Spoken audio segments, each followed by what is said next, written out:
All right, let's dive in. We live in a world that is just obsessed with specialization, right? But today, we're going to explore a really counterintuitive path to success. It's called the Generalist Advantage. We're going to uncover why having a wide breadth of knowledge might just be the most powerful tool in your entire strategic arsenal. So let's start with the paradox that I'm sure you felt at some point. You spend years, maybe even decades, honing your craft. You become the absolute go-to expert in your field. But then, almost overnight, the market shifts, the technology changes, the rules of the game are completely different. And suddenly, why does all that deep expertise feel less like an asset and more like, well, a liability? And that leads us right to our first big idea today, the specialist's trap. It's this wild notion that in certain situations, your greatest strength, your deep focused knowledge, can actually become your most critical vulnerability. Now, to really get this trap, we have to define the arena that, let's be honest, most of us are playing in now. It's what the experts call a wicked environment. And this isn't just about a fast-paced market. No, this is a system where the fundamental rules are in flux. Past performance means nothing, because the very formula for success is being rewritten as we speak. So this is the real heart of the specialist trap. You see, when you're a deep specialist, your brain is perfectly optimized for a very specific set of tools. But in a wicked environment, that optimization becomes a massive blind spot. You know the saying, if all you have is a hammer, everything looks like a nail. Well, what happens when the world is suddenly full of screws? Your hammer is useless, and you literally can't even see the new, creative solution that's sitting right in front of you. Okay, so let's put it side by side. On one hand, you've got specialists. They have deep, narrow knowledge, and they absolutely crush it when the rules are stable. They master a known game.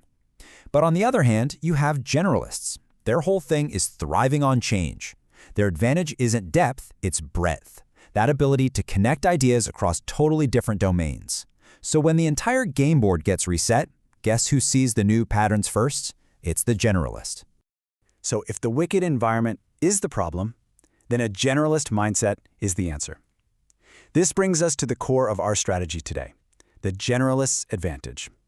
It is all about cultivating a really diverse mental toolbox. And this right here, this is the secret sauce. It is not about becoming some kind of human encyclopedia. The key is not what you know, but how you connect what you know. This is the power of what some call your personal library of metaphors, a collection of models and principles from wildly different fields that you can pull from to frame any new challenge you face. And the strategic benefits here are just huge. When you build this library, you start to see these underlying patterns that a specialist, stuck way down in their silo, would completely miss. You might borrow a solution from, say, evolutionary biology to solve a supply chain problem. And maybe most importantly, you develop this incredible capacity for adaptation, because you're just not tied to a single way of thinking.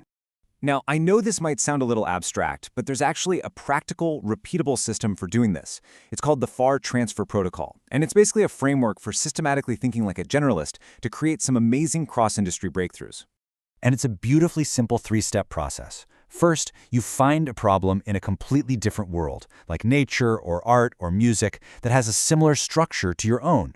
Step 2, you abstract the core idea of how that problem is solved. You ignore the specifics and just pull out the underlying logic. And finally, Step 3, you reapply that abstract principle to your own unique situation. Okay, so theory is great, but execution is what really matters, right? This next part is all about putting the FAR protocol to work for you right now. This is your strategic level up. So here's a direct challenge. I want you to think of a persistent, really thorny business problem that you're dealing with right now. Got it? Okay. Now, your task is to intentionally step outside of your industry for the solution. How would you solve it using a fundamental rule from biology? Or maybe a structural principle from music? And to get you started, just imagine, could the decentralized, unbelievably efficient logic of an ant colony completely overhaul your supply chain? People do this. It's a real field called biomimicry. Or what if you use the narrative arc of a symphony, with its themes, its developments, its big finale, as a better framework for your next product launch? See? This is the FAR protocol in action. So it is absolutely time to reframe that old saying. Being a jack of all trades is no longer a strategic weakness.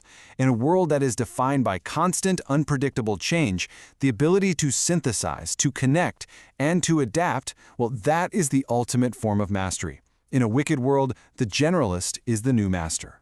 And that leaves us with one final essential question for you to take away. Look, building this mental library isn't something that just happens. It's a daily practice. It's about consciously reading outside your field, studying different systems, and talking to people from totally different industries. This is how you build a real, lasting, strategic advantage. So, how will you start consciously building your library of metaphors, starting today?